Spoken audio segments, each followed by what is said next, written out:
اس لیے جہاں مضاف الیہ لفظ میں نہ ہو اور نیت میں ہو وہ مبنی ہوتا ہے. وہ کیا ہوتے ہیں؟ مبنی. دروازہ بند کرو. مبنی ہے. مبنی کون سا ہوگا؟ مبنی بالضم ہوگا. مبنی بالضم، ضم کے ساتھ مبنی ہوگا.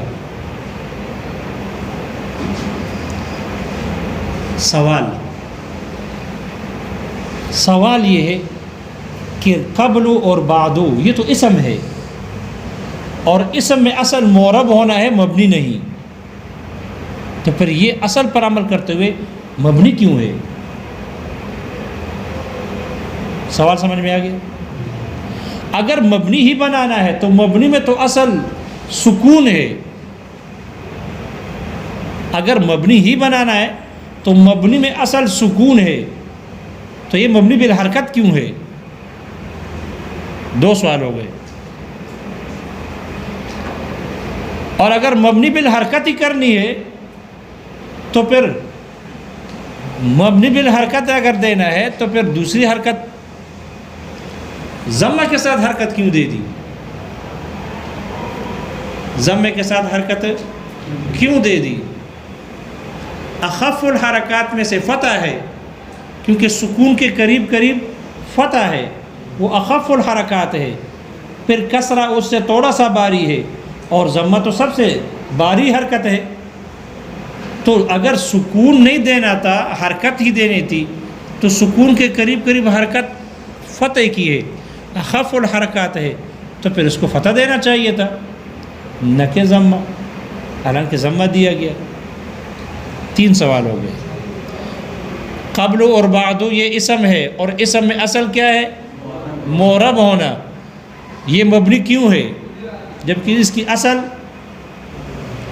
معرب ہونا ہے؟ اور اگر مبنی ہی بنانی تھی تو پھر مبنی میں حرکت اصل کے اعتبار سے سکون ہے، اس کو حرکت کیوں دی ہے؟ اور اگر حرکت ہی دینی تھی تو پھر سکون کے قریب قریب اخف الحرکات فتح تھا، تو فتح دینا چاہیے تھا، اس کو ضمہ کیوں دیا؟ وہ تینوں سوال سمجھ میں آ گئے. پہلے کا جواب یہ ہے کہ ٹھیک ہے اسم میں اصل معرب ہونا ہے، لیکن یہ اسم حروف کے مشابہ ہو گیا. یہ اسم حروف کے مشابہ ہے.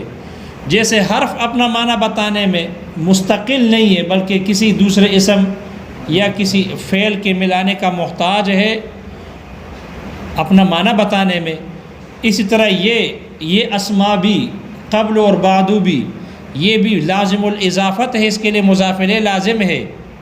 تو یہ اپنے معنی بتانے میں مضاف الیہ کا محتاج، تو احتیاج میں یہ اسم حروف کے مشابہ ہے.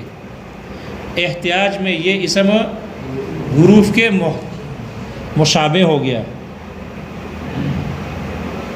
اور حروف مبنی الاصل ہے، اور جو مبنی اصل کے مشابہ ہوگا وہ بھی کیا ہوگا؟ مبنی ہوگا. لہذا اس کا اصل تو معرب ہونا چاہیے تھا، کیونکہ اسماء میں اصل معرب ہونا ہے، لیکن چونکہ یہ محتاج ہونے میں یہ حروف کے مشابہ ہے اور وہ مبنی الاصل ہے، تو جو مبنی اصل کے مشابہ ہوتا ہے وہ بھی مبنی ہوتا ہے. اس لیے اصل کو چھوڑ کر اس کو مبنی بنایا گیا. پھر دوسرا سوال ہوا کہ اگر مبنی ہی کرنا تھا تو مبنی کے اصل اعراب تو سکون ہے، تو یہ مبنی بالسکون ہونا چاہیے تھا، نہ کہ مبنی بالحرکت. اس کا جواب دیا کہ اگر مبنی بالسکون کرتے تو پھر مبنی اصل میں اور مشابہ مبنی اصل میں کوئی فرق نہ ہوتا. اگر اس کو بھی سکون دیتے تو پھر مبنی الاصل میں اور مشابہ مبنی اصل میں کوئی فرق ظاہر نہ ہوتا. اس لیے دونوں میں فرق کرنے کے لیے اس کو حرکت دی، سکون نہ دیا، سکون پہ نہ رکھا.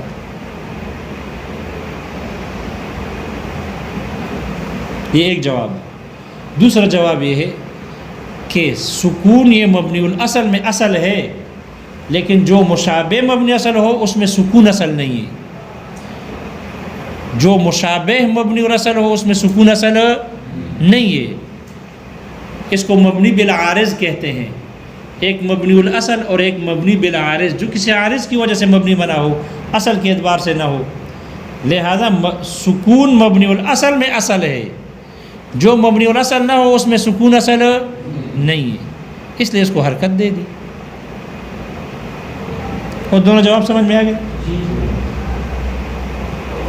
تیسرے سوال کا جواب، تیسرا سوال کہ اگر حرکت ہی دینی تھی تو پھر اخف الحرکات فتحہ دینا چاہیے تھا، اس لیے کہ یہ سکون کے زیادہ قریب ہے، سب سے زیادہ باری حرکت کیوں دے دی ضمہ؟ اس کا جواب دیا ہے کہ چونکہ یہ اسماء لازم الاضافت ہے، اس کے لیے مضاف الیہ لازم ہے، اور یہاں مضاف الیہ موجود ہے نہیں، محذوف ہے، تو مضاف الیہ نہ ہونے کی وجہ سے اس میں ہلکا پن آ گیا، اور یہ ہلکا ہو گیا۔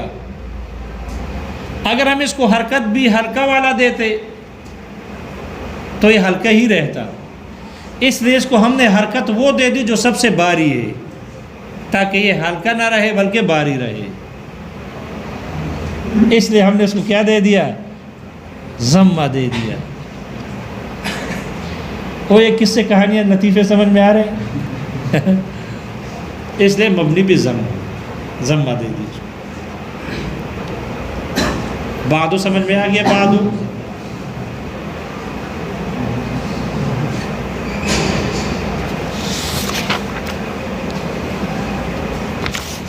دیکھو کتاب میں دیکھو ترجمہ کہاں سے رہ گیا؟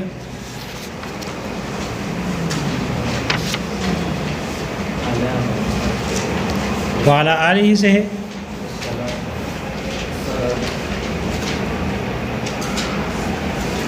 وعلی آلہ و اصحابہ، اوپر متن کو دیکھو، وعلی آلہ و اصحابہ، اور درود اور سلام نازل ہو آپ علیہ الصلوۃ والسلام کے آل پر، و اصحابہ، اور آپ کے ان صحابہ پر، الذین سعدوا فی مناہج الصدق، کہ جو سچائی کے تمام راستوں میں یعنی روشن راستوں میں نیک بخت ہو گئے یا کامیاب ہو گئے، بالتصدیق، ایمان لانے کی وجہ سے، تصدیق کی وجہ سے، باسببیہ ہے، اور تصدیق بمعنی ایمان، وصعدوا، اور چڑھ گئے، فی معارج الحق، بالتحقیق، حق کے تمام سیڑھیوں پر چڑھ گئے، بالتحقیق، تحقیق کے ساتھ، وصعدوا فی معارج الحق بالتحقیق، اور حق کے تمام سیڑھیوں پر چڑھ گئے، اور حق کی آخری سیڑھی پر چڑھ گئے، یہ ترجمہ شارح کا ہے، ٹھیک ہے، بالتحقیق، تحقیق کے ساتھ۔ وبعد، دیکھو قولہ،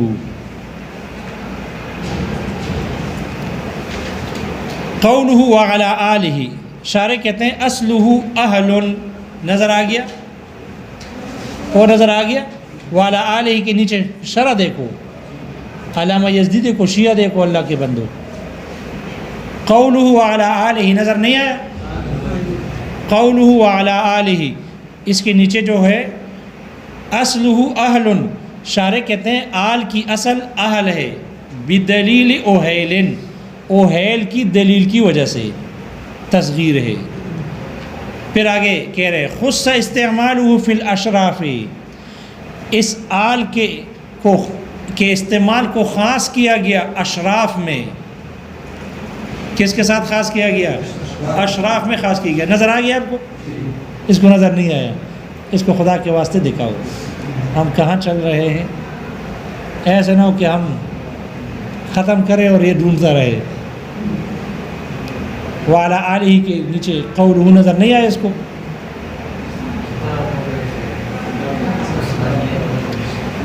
اب نظر آ گیا اس کو؟ ہاں، ہمارے ساتھ رہو، اوپر اور متن پھر نیچے شرح۔ خص استعمالہ فی الاشراف، آل کے استعمال کو خاص کیا گیا ہے اشراف میں، شریفوں کے ساتھ اس کا ذکر ہوتا ہے، رذیلوں کے ساتھ اس کا استعمال نہیں ہے۔ اور اشراف بتا چکے، اشراف عام ہے، چاہے شرافت صرف دینی ہو، دنیاوی ہو، اخروی نہ ہو، جیسے کہ آل فرعون، آل فرعون. دیکھو فرعون کو آل کہا اس لیے کہ دنیا میں ان کو ایک حکومت تھی، ایک دنیا میں ان کو ایک اعزاز اور اکرام تھا، بادشاہت تھی. وہ آل النبی، اور آل سے مراد بیان کر رہے ہیں کہ آل سے کیا مراد ہے. وہ آل النبی عطرتہ، اور آپ علیہ الصلوۃ والسلام کی آل وہ آپ کی اولاد ہے. عطرتہ المعصومون، آپ کی اولاد ہے جو کہ معصوم ہے. یہاں دیکھو شیعہ نے اپنے عقیدہ داخل کر لیا، آپ علیہ الصلوۃ والسلام کی اولاد کو معصوم ذکر کیا کہ وہ معصوم تھے. معصوم وہ ہوتا ہے کہ جو جس کے قریب گناہ جس کے قریب جانے سے ڈرتی ہو، جو صغیرہ اور کبیرہ گناہ سے پاک ہو. تو آپ علیہ الصلوۃ والسلام کی آل معصوم، انبیاء معصوم ہے بالاجماع بالاتفاق، انبیاء معصوم ہے. لیکن آیا یہ آپ کی اولاد یہ معصوم ہے، ان کے ہاں معصوم ہے، جبکہ پوری امت کے ہاں معصوم نہیں ہے. اس لیے انہوں نے عقیدہ اپنا داخل کر دیا، المعصومون کہہ دیا ان کو کہ وہ معصوم ہے، حالانکہ معصوم نہیں. اور یہ جس آیت سے استدلال کرتے ہیں آپ کے محشی نے اس استدلال کو نقل کیا. دیکھو قولہ، حاشیہ نظر آ گیا اس کے نیچے، معصومون پر حاشیہ نظر آ رہا ہے. دیکھو وہاں کیا لکھا ہے، المعصومون کا معنی محشی نے کیا لکھا، المحفوظون. معصوم نہیں ہے، محفوظ ہے، محفوظ ہے من ارتکاب الصغائر والکبائر. اور عام طور پر بطور لطیفے کے محفوظ اس کو کہا ہے جو کبیرہ اور صغیرہ کی طرف جانے سے ڈرتا ہو، یہ ہے محفوظ ہو، جو کبیرہ اور صغیرہ کے پاس جانے سے ڈرتا ہو، یہ محفوظ. اور جس کے پاس کبیرہ اور صغیرہ جانے سے، صغیرہ و کبیرہ جس سے ڈرتے ہو وہ معصوم ہے. بطور لطیفے کے دونوں میں فرق بیان کیا. اور یہ دیکھو استدلال ان کا یہ ہے، انما یرید، شیعہ اس سے استدلال کرتے ہیں، انما یرید اللہ لیذھب عنکم الرجس، اللہ چاہتا ہے کہ تم سے دور کر دے ناپاکی کو، پلیتی کو دور کر دے. اہل البیت، یا مقدر ہے یہاں پر، یا اہل البیت، اے نبی کے گھر والوں، وَيُطَهِّرَكُمْ تَطْهِيرًا، اور تم کو مکمل طور پر پاک کر دے. اللہ چاہتا ہے کہ ان سے نجاست دور کر دے. تو جس سے نجاست دور ہو جائے وہ کیا ہو جاتا ہے، پاک. اور یا اہل البیت، اہل بیت سے مراد ان کے ہاں عطرتہ، آپ کی اولاد مراد ہیں. اور پھر آگے وضاحت کر دی، وَيُطَهِّرَكُمْ تَطْهِيرًا، مفعول مطلق بھی لے اور آپ کو خوب پاک کر دے. تو جب پاک ہو گئے تو پھر معصوم ہو گئے نا. وہ آیا سمجھ میں؟ اس سے استدلال کرتے ہیں. ہم کہتے ہیں تو ہماری دلیل ہے، آپ کی تو نہیں ہے. یہ دلیل ہماری ہے، آپ کی نہیں ہے. اللہ چاہتا ہے کہ ان سے نجاست کو دور کر دے، پلیتی دور کر دے. تو معصوم تو وہ ہوتا ہے جو پیدائش سے لے کر موت تک معصوم ہو، پاک ہو، اور اللہ ان سے نجاست دور کر رہا ہے. معلوم ہے پہلے معصوم نہیں تھے، تم کو پاک کر دے، معلوم ہے پاک نہیں تھے. ہمارے ساتھ ہو، ہمارے ساتھ ہو. اسے ہم کہتے ہیں تو ہماری دلیل بن رہی ہے. اور صرف وَيُطَهِّرَكُمْ تَطْهِيرًا سے استدلال نہ کرو، وگرنہ پھر سارے مومنین پاک ہو جائیں گے. پھر ہر مومن کیا ہو جائے گا، پاک اور معصوم ہو جائے گا، ہر مومن. اس لیے کہ ایک جگہ مومنوں کے ساتھ بھی آئی ہے، کیا،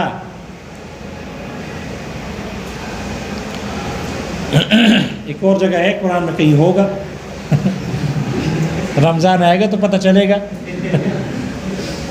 لیکن بظاہر یہ جگہ بھی سے استدلال ہو سکتا ہے، خذ من اموالہم صدقۃ تطہرہم بہا وتزکیہم. خذ من اموالہم صدقۃ تطہرہم بہا، تم ان کے ذریعے سے، ان صدقے کے ذریعے سے ان کو پاک کر دو. بہرحال جگہ مومنوں کے ساتھ بھی آئی ہے، وَيُطَهِّرُكُمْ تَطْهِيرًا آئی ہے نا، کہاں آئی ہے؟ بہرحال ایک جگہ ہے جس سے یہ پتہ چل رہا ہے کہ پر اگر اس سے مراد یہ لوگ ہیں تو پھر عام مومن بھی کیا ہو جائیں گے؟ معصوم ہو جائیں گے، حالانکہ یہ معصوم ہونے کی دلیل نہیں ہے۔ بہرحال یہاں انہوں نے معصوم کہہ کر اپنے عقیدے کو اس میں داخل کر دیا، اس لیے معصوم نہیں ہے، محفوظ ہے، معصوم نہیں ہے۔ قولہ اصحابہ، اصحاب صحابہ کی تعریف کی ہے، ہم المؤمنون، صحابہ وہ مومن ہے، وہ ایمان لانے والے ہیں، الذین ادرکوا، کہ جنہوں نے پایا صحبت النبی علیہ الصلاۃ والسلام، آپ علیہ الصلاۃ والسلام کی صحبت جنہوں نے پائی ہے، مع الایمانی، ایمان کے ساتھ، اور اسی ایمان پر فوت ہوئے، یہ انہوں نے ذکر نہیں کیا، حالانکہ صحابی کی تعریف میں یہ قید بھی داخل ہے، ایمان کے ساتھ نبی کی صحبت پائی، ملاقات کی یا زیارت کی، اور اسی ایمان پر وہ وفات بھی ہوئے، تب صحابی ہے، وگرنہ نہیں ہے۔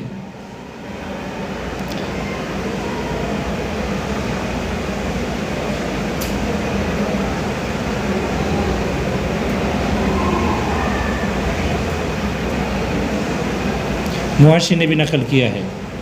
قولہ مناہج، مناہج جمع منہج، یہ منہج کی جمع ہے، وہ الطریق الواضح، اور وہ روشن راستے کو کہتے ہیں۔ قولہ الصدق، صدق کہتے ہیں الخبر والاعتقاد، خبر اور اعتقاد عقیدہ، اذا طابق الواقع، جب یہ واقع کے مطابق ہو، کان الواقع ایضا مطابقا لہ، تو یہ واقع بھی اسی کے مطابق ہوگی، کیونکہ مطابقہ میں جانبین سے عمل ہوتا ہے۔ فإن المفاعلة من الطرفین، اس لیے کہ مفاعلہ جانبین سے ہوتا ہے۔ فمن حیث انہ مطابق، تو اس حیثیت سے کہ یہ خبر و اعتقاد یہ مطابق ہے، بالکسر، کسرے کے ساتھ پڑھو، مطابق، یسمى صدقا، تو اس خبر و اعتقاد کو کیا کہا جاتا ہے؟ صدق کہا جاتا ہے یا کہا جائے گا۔ ومن حیث، اور اس حیثیت سے، انہ مطابقا لہ، یہ اس کے لیے اس کا مطابق ہے، بالفتح، فتح کے ساتھ ہے، یسمى حقا، تو اس کو کیا کہا جاتا ہے؟ حق کہا جاتا ہے۔ وقد یطلق الصدق والحق على نفس المطابقت ایضا، شارح کہتے ہیں کبھی کبھی صدق اور حق دونوں کا نفس مطابقت پر بھی اس کا اطلاق کیا جاتا ہے، وہ کبھی کبھی صدق کو حق کہتے ہیں اور حق کو صدق کہتے ہیں۔ خبر واقعہ کے مطابق ہو تو صدق ہے، لیکن کبھی اس کو حق کہہ دیتے ہیں۔ واقعہ خبر کے و اعتقاد کے مطابق ہو وہ حق ہے، لیکن کبھی اس کو کیا کہہ دیتے ہیں؟ صدق کہہ دیتے ہیں۔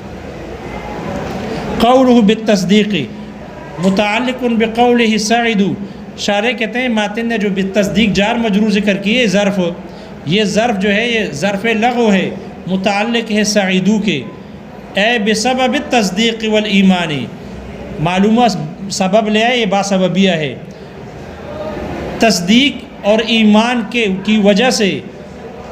ایمان کس چیز پر ایمان؟ بما، اس چیز پر ایمان، جاء بہ النبی علیہ الصلاۃ والسلام، کہ جو چیز بھی آپ علیہ الصلاۃ والسلام لے کے آئی ہے، آپ علیہ الصلاۃ والسلام جو کچھ لائی ہے، جو کچھ بھی آپ لے کے آئے ہیں، ان سب پر ایمان لانا، ان سب کی تصدیق کی وجہ سے۔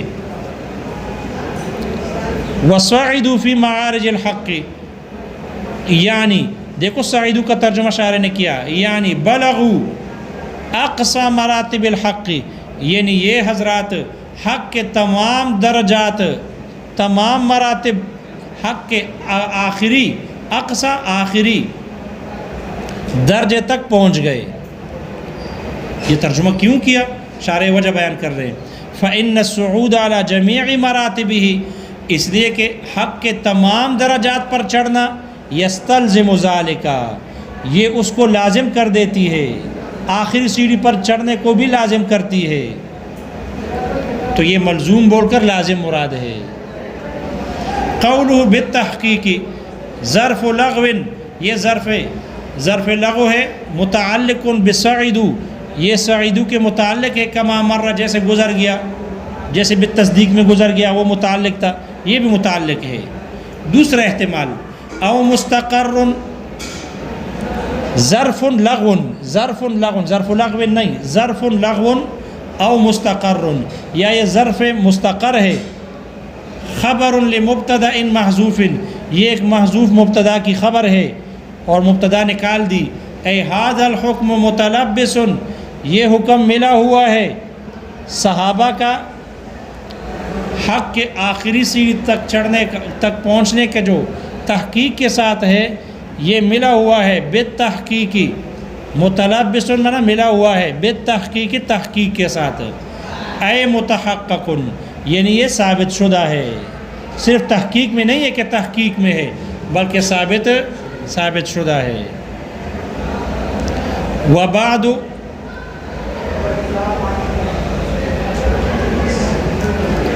وبعد، اور جو بعد ہے وہ من الظروف الزمانیت، یہ ظروف زمانیہ میں سے ہے، ولہا حالات ثلاث، اور اس کے 3 حالات ہیں، لأنہا، اس لیے کہ جو بعد ہے اما ان یذکر معها المضاف الیہ، اولا یا تو اس کے ساتھ مضاف الیہ کو ذکر کیا جاتا ہے یا نہیں، کیا جائے گا یا نہیں، وعلی الثانی، اور دوسری صورت میں فاما یکون نسیا منسیا، یا تو اس کا مضاف الیہ نسیا منسیا ہوگا، او منویا، یا نیت میں ہوگا، فعلی الاولین، تو پہلی 2 صورتوں پر معربۃ، یہ معرب ہے، وعلی الثالثۃ مبنی علی الضم، اور تیسری صورت پر یہ ضمہ پر مبنی ہے، ضمہ پر مبنی ہے۔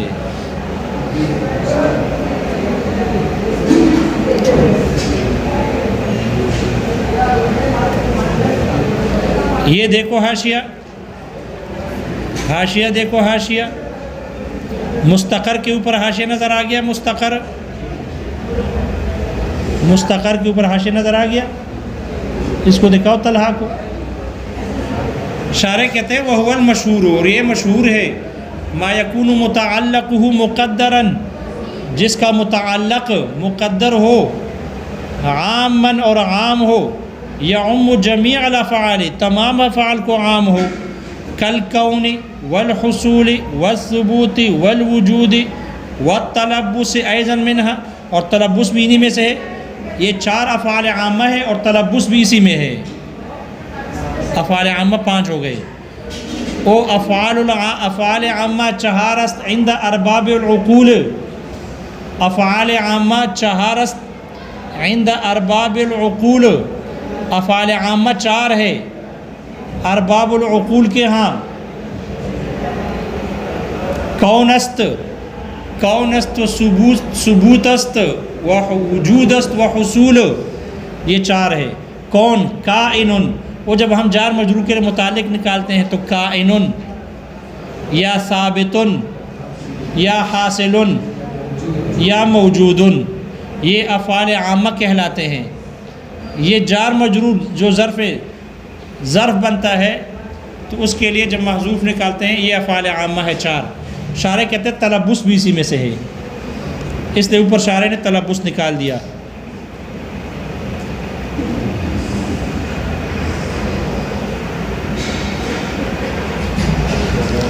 جبکہ سید شریف کے ہاں لکھیے، سید شریف جرجانی، دیکھو ان کے ہاں کیا کہتے ہیں، ما یکون متعلقہ مقدرا، مستقر وہ ہوتا ہے کہ جس کا متعلق جو ہو وہ مقدر ہو، سواء کان عاما او خاصا، برابر ہے کہ وہ عام ہو یا خاص ہو، جو بھی مقدر ہوگا یہ ظرف اس کا مستقر ہوگا، اس کے متعلق ہوگا، اور وہ اس کا متعلق بن جائے گا، عام ہو یا خاص۔ لیکن پہلے والے کے نزدیک جو خاص ہوتا ہے وہ مستقر نہیں کہلاتا، عام کے متعلق ہوگا تو مستقر ہوگا۔ اور لغو کیا ہے، ما یقابل کل قول، جو ہر قول کے مقابل میں ہے وہ ہے ظرف لغو۔ وہ کیا ہے، ظرف لغو، جو اوپر مستقر ذکر کیا، جو اس کے مقابل میں ہے وہ ظرف لغو ہے۔ مستقر کو مستقر کیوں کہتے ہیں، لغو کو لغو کیوں کہتے ہیں، نیچے فائدہ میں دیکھو، فائدہ دے رہے ہیں آپ کو، فائدہ ہے مفت میں لے لو، دیکھو وَإِنَّمَا سُمِّيَ مُسْتَقَرًّا، مستقر کو مستقر اس وجہ سے کہا گیا، لِأَنَّ عَامِلَهُ يَكُونُ دَائِمًا مُقَدَّرًا، اس لیے کہ اس کا عامل ہمیشہ چھپا ہوا ہوتا ہے، مقدر ہوتا ہے، فالظرف یستقر مقام عاملہ، اس لیے یہ ظرف اپنے عامل کی جگہ پر اس کے قائم مقام ہو جاتا ہے، اس کے قائم مقام ہو جاتا ہے اپنے عامل کے، لکونہ مقدرا، اس لیے کہ وہ مقدر ہوتا ہے، اس لیے اس کو مستقر کہتے ہیں اپنے عامل کے قائم مقام ہونے کی وجہ سے۔ واللغو یکون عاملہ مذکورا، اور لغو کو لغو اس لیے کہتے ہیں کہ اس کا عامل مذکور ہوتا ہے، ذکر شدہ ہوتا ہے، فیلغو، اس لیے یہ لغو ہو جاتی ہے بات، ان یقوم مقام متعلقہ، کہ یہ اپنے متعلق کے قائم مقام ہو، یہ لغو ہو جاتا ہے، لکونہ مذکورا، اس لیے کہ اس کا متعلق مذکور ہوتا ہے۔